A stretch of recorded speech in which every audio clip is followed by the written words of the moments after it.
हर दिन दुनिया भर के साइंटिस्ट नए डीएनए और प्रोटीन सीक्वेंसेस डिस्कवर करते हैं।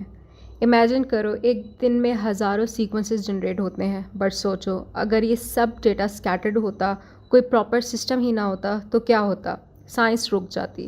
That's why bioinformatics rest on three core pillars: databases, algorithms and tools. आज हम इन तीन पिलर्स को एक्सप्लोर करेंगे विद रियल लाइफ एग्जाम्पल्स। सबसे पहला कोर कंपोनेंट है डेटाबेसेस। डेटाबेस बेसिकली एक डिजिटल लाइब्रेरी होती है जहां बायोलॉजिकल डेटा सिस्टमैटिकली स्टोर होता है। Let's look at some important ones. GenBank. GenBank is one of the world's largest DNA sequence databases. If you ever need the sequence of a gene, most likely you will find it here. For example, I just searched for the BRCA1 gene human. This is a very famous gene linked to breast and ovarian cancer. Angelina Jolie's preventive surgery story was directly related to a mutation in BRCA1. और सबसे amazing चीज़ ये है कि I could access the full DNA sequence of BRCA1 for free on GenBank. मतलब अगर एक scientist Pakistan में कोई न्यू बैक्टीरिया डिस्कवर करे, वो उसका डीएनए सीक्वेंस जेनबैंक में सबमिट करेगा and then scientist all over the world can freely download and analyse the sequence just like we did with BRCA1. UniProt, ये प्रोटीन डेटाबेस है। यहाँ तुम्हें प्रोटीन सीक्वेंसेस, उनके फंक्शंस और रिलेटेड इन्फो मिलेगी। Example, अगर किसी डॉक्टर को मालूम करना है कि एक कैंसर रिलेटेड प्रोटीन किस तरह काम करता है, वो यूनिटप्रोट चेक करेगा। प्रोटीन डेटा बैंक PDB, ये 3D प्रोटीन स्ट्रक्चर स्टोर करता है। जब तुम्हें देखना हो कि एक प्रोटीन की शेप क्या है, तुम PDB विजिट करते हो।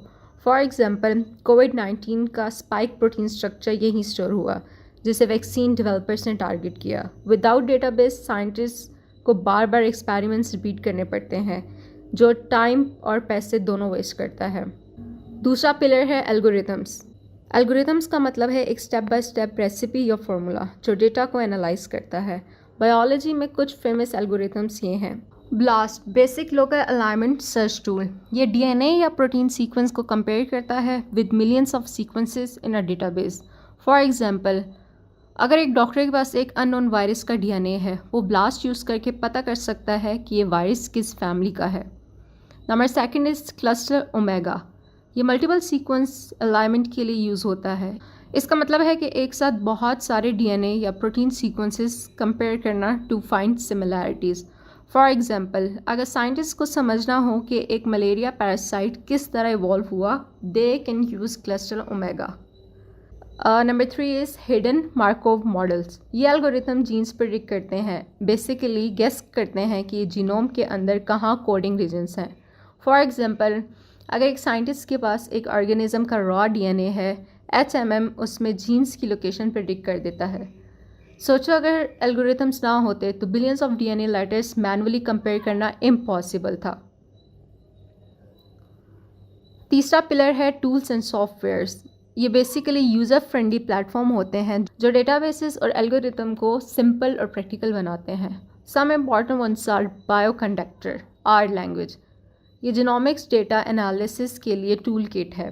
फॉर एग्जांपल, अगर तुम RNA सीक्वेंस एक्सपेरिमेंट करते हो और तुम्हें जीन एक्सप्रेशन कंपेयर करना है, Bioconductor is the go to. Number second is Biopython. ये पाइथन लाइब्रेरी है स्पेशली बायो इन्फॉर्मेटिक्स के लिए। इससे तुम डायरेक्टली डीएनए सीक्वेंसेस फेच कर सकते हो, अलाइनमेंट कर सकते हो और विजुअलाइजेशन बना सकते हो। फॉर एग्जाम्पल, एक स्टूडेंट एक प्रोजेक्ट कर रहा है जिसमें उसे एक स्पीशी के प्रोटीन सीक्वेंस कलेक्ट करके कंपेयर करना है। बायोपाइथन से वो कोडिंग करके इजीली कर लेगा। Number third is PyMOL. ये एक विजुअलाइजेशन टूल है जो 3D प्रोटीन स्ट्रक्चर्स देखने के लिए यूज़ होता है। फॉर एग्जाम्पल, जब तुम्हें देखना हो कि एक ड्रग मॉलिक्यूल किस तरह एक प्रोटीन के साथ बाइंड करता है, तुम पेमोल यूज़ करते हो। बेसिकली टूल्स एक ब्रिज हैं जो थ्योरी को प्रैक्टिस में कन्वर्ट करते हैं। So let's summarise with a simple analogy. Databases are like a library full of books. Algorithms are like the librarian who helps you find the right book. Tools are like your reading glasses जो तुम्हें clearly देखना और समझना help करती हैं। Together, they make biology, big data meaningful. So databases, algorithms और tools, ये 3 pillars के बिना बायो इन्फॉर्मेटिक्स एग्जिस्ट ही नहीं कर सकता। In the next video, we will dive into the central dogma of molecular biology and see how bioinformatics support each steps of DNA to RNA to proteins. Don't forget to subscribe to AI for Bio for more simple and exciting science stories.